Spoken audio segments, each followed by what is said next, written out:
Welcome back to the channel guys.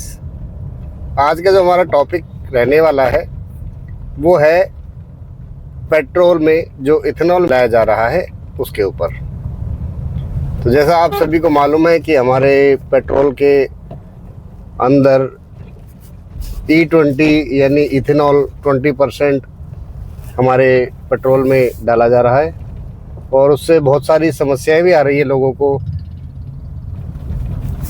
कुछ लोगों का कहना है कि उनकी एवरेज कम हो गई है, कुछ लोगों का कहना है कि हमारी गाड़ी मिसिंग करने लग गई है। तो ऐसा क्यों हो रहा है? तो मैंने सोचा इसके ऊपर एक डिटेल वीडियो बनाई जाए ताकि हम सब लोगों को समझ में आए। तो मैंने काफ़ी इसके बारे में रिसर्च किया। तो मैंने ये देखा कि चलो सरकार जो हमारे इंपोर्ट को कम करने के लिए और डॉलर हमारा यहाँ से विदेश में ना जाए और हमारे देश के लिए जो अच्छा रहे उसके लिए E20 को लेकर के आई है। और इसका जो प्लान था वो आगे का था, लेकिन इन्होंने उसको पहले ही लागू किया और साथ में बताया भी कि हमने इसको पहले लागू कर लिया है। तो एक बार बताइए कि अगर हम अपना इंफ्रा ठीक नहीं करेंगे और सीधा उसे लागू कर देंगे, तो अगर मान लो पेट्रोल है, पेट्रोल में अगर 20% अगर इथेनॉल मिलाया और हम ये वाहवाही कर रहे हैं कि हमने जल्दी कर दिया, हमारा जो टारगेट था उससे भी। हमारे टोटल पेट्रोल पंप हमारे देश के अंदर 1,04,000 के आसपास है। अब 1,04,000 पेट्रोल पंप पे पेट्रोल भेज करके और टैंक में डाल देना E20 डाल करके, ये तो आसान ही है। आपको अगर पूरे इस इथेनॉल को बढ़िया तरीके से देश में अगर लागू ही करना था तो इसके लिए सबसे पहला काम क्या होना था कि जिस कंपनी के अंदर पेट्रोल रखते थे, जहां पर ये रिफाइन होता है, ये बड़ी बड़ी कंपनी रिफाइनरीज जो है, इनके अंदर क्या वो E20 को रखने के लिए कैपेबल स्टोरेज थे? पहला। दूसरा, जिन टैंकरों से वो सप्लाई होना था डीजल या पेट्रोल, क्या वो टैंकर जो है, उनके जो टैंक है जिनमें सप्लाई होना है, क्या वो कैपेबल है? और तीसरा, जो 1,04,000 हमारे पेट्रोल पंप है जिनके टैंकों के अंदर पेट्रोल स्टोर होना था हमें लेने से पहले, तो क्या वो टैंक जो है वो कैपेबल थे?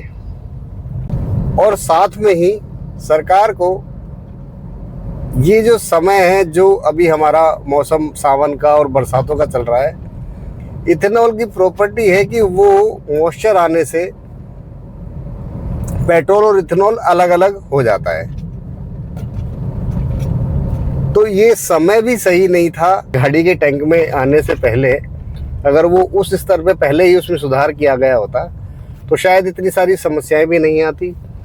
और जो सरकार का निर्णय जो उन्होंने लिया था कि भाई हमें इंपोर्ट जो है उसको हम कम कर सके, तो उसका ज़्यादा बेहतर तरीके से वो इम्प्लीमेंट देश में हो पाता।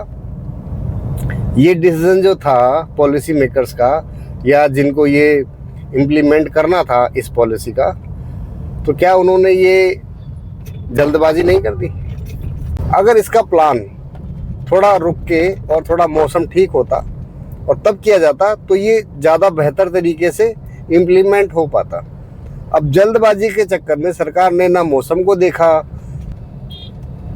E20 कंप्लायंस गाड़ियां हैं कि नहीं है ये नहीं देखा उन्होंने, और हमारी सब गाड़ियों के ऊपर स्टैंडर्ड E20 पेट्रोल ही हमें लेना है, वो हमारा शुरू कर दिया गया।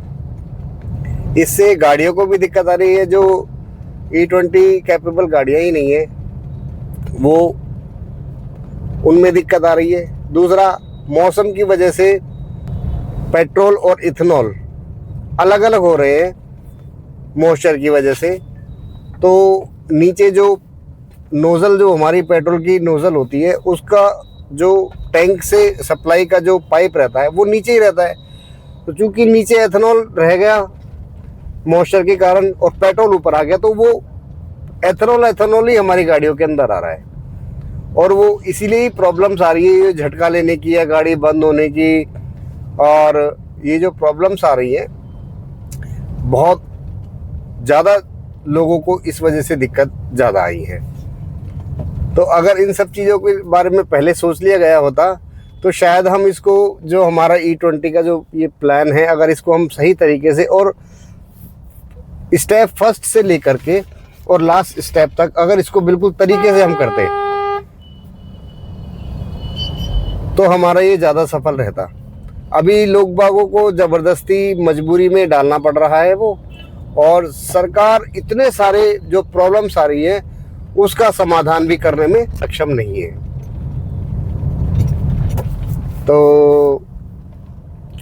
मुझे लगा कि मुझे आप लोगों के साथ ये बात शेयर करनी चाहिए।